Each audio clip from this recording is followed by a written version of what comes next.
Hello everyone, welcome back to our channel. If you guys are new to this channel, we usually talk a lot of things when it comes to money. Our experience, our thought process, what it feels like after going through a lot of journey. Yeah. When it comes to couple finance, retirement, saving, and everything in between. In today's video, we're going to talk about FOMO. FOMO about jumping into property market. There's a certain stage of your life where you started dating, everyone else dating. Mm-hmm. Yeah, and then everyone's got a partner. Yeah, I gotta get a partner. Mm-hmm. And then after that, there's the next stage, getting married. Yeah, everyone's getting married. Well, we're getting married. Still talking about relationship though. Relationship, right? Yeah. And then after that, everyone's buying a house.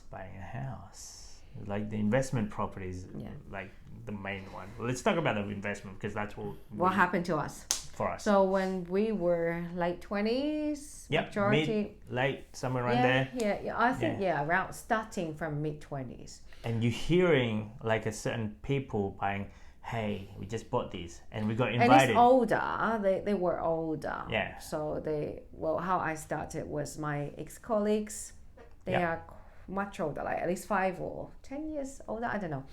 Anyway, they bought a few properties and investment properties, and they were talking about these cash flow or all this stuff. Numbers. And then becoming a landlord. And then signing contract, using company stuff.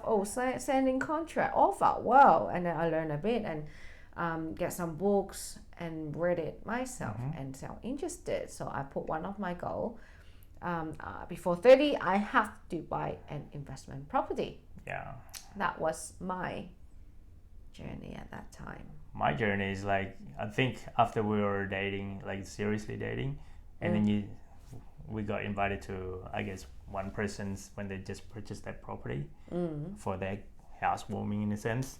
Yeah, in an apartment, ground floor. Oh, that one. So there's that one. And then there's also, and you feel like, oh, I'm so behind. And then we went to... the pressure, the peer pressure. You always have peer pressure. That's the thing, like that one person's already got that. I'm like, oh, okay. And then after that, we went to another one, in another apartment. And the same thing, the fear of this person got one, this person's got one. Yeah. And then we went to... I'm in this circle. The circle of everyone's getting this. I have to get it, no matter what. And I have to be more and bigger. That's it. So it's like that FOMO feeling, like, fear of missing out, that everyone else going through this journey and we're not there. So we were kind of there, but then we just want to make it faster and bigger. When you're younger, you're really aggressive ambition. Yeah, and that was we didn't thought it through when life changed. We didn't think of the consequence. What happened if when life changed. What if you got kids, you got dependents? What if you don't work anymore? What if? So we didn't have the what if session. Yeah, we have we actually sat down to, I guess, like a property purchase. What is it like? Agent? Yeah, buyer's agent. And that plan is like, okay, then buy 10 properties over 10 years. Yeah. Sell 5 of them. Use the money to pay the other 5. You hold it outright. Correct. Yeah, the picture, perfect. But then he didn't say, oh, you have 2 kids. You're going to have 2 kids now. Exactly. Yeah. So like, and guess what? I think those buyer's agents, they're still single. So, they cannot have kids. So be mindful when you go through to any of like strategic planning type of consultant, let's say. Yeah. Because the simple format is that you buy 10 properties over 10 years. Yeah. Buy one, take out the equity, buy another one, take out an equity, buy another one, keep on going, repeat that process. But you can do it only if the properties are positively going up, cash flow. Yeah, and you have surplus income to support it. What if property 1, no one's renting? Property 2, fully damaged. Property 3, negative. Got burned. Which is what we experienced. That scenario. We've experienced those 3. Mm-hmm. What else? Is that it? Is that all the bad news? The roof need to get fixed. got termite. Termite damage is like, and then after that, 2 kids coming in this whole life, I guess, journey that we're going through, and then one child, and then another child, and then like, okay, just keep on adding and adding. Yeah. So that FOMO feeling is like, oh, I just want to get it. It was, but then it was before the marriage and the kids. Yeah, it was. We did not think of long term. It was our mistake. Yeah. So if we were to do it all over again, okay, this is coming, I guess, having 2 kids and having gone through that whole entire journey. What would you do? Now having Yes. having 2 kids. No, let's say if you were to go, okay, then go backward 10 years ago. Okay, but now have to picture having family and kids. Part of the calculation. You have to put that in. Yeah. If we were to do that, we probably won't be as mortgage stressed. We won't be as aggressive. I think I'll put 50% deposit. Oh, yeah. Correct. We put down 5, 10, and 20% deposit. So the 5 and 10% deposit, we had to pay LMI, Lender's mortgage insurance, and don't lie to yourself, like, because you're like, you want to keep one of them, you want to keep it. I'm so not lying bad. to myself. I'm just emotionally attached. It was my first property. I did not lie.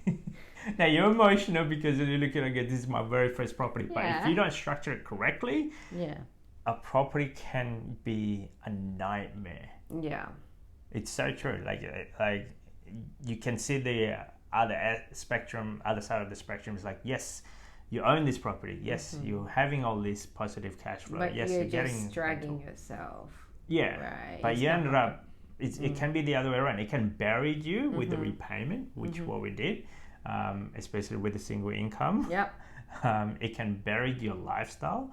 You can get stressed out. No, but property investment sometimes is just so much headache. Yeah. There is so much and then when there's no vacancy, but then when there damage. is vacancy, there is right? a vacancy. When there is. Well, or during COVID, few of our friends, the properties, the rental down quite a lot, like 20%. Yeah, and you have to discount it because you don't have. Everyone does it. Like if you don't do it, no one's going to rent your place. And guess what? You still have to pay the mortgage. Your mortgage doesn't discount. No, you can ask for defer, which in Australia and some of the banks they offer. But who's going to pay for it? You eventually. And you're going to pay more interest eventually. Or if not, it's a longer term. Yeah. So, no matter what, the bank wins. In a sense, yeah. Yeah. So, and you have to be really mindful with a lot of those things. That now, when I talk to people, if they're going to buy a property, I always show them the worst case scenario.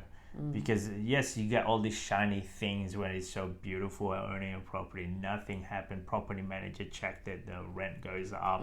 The repayment goes down. That's all the positive side.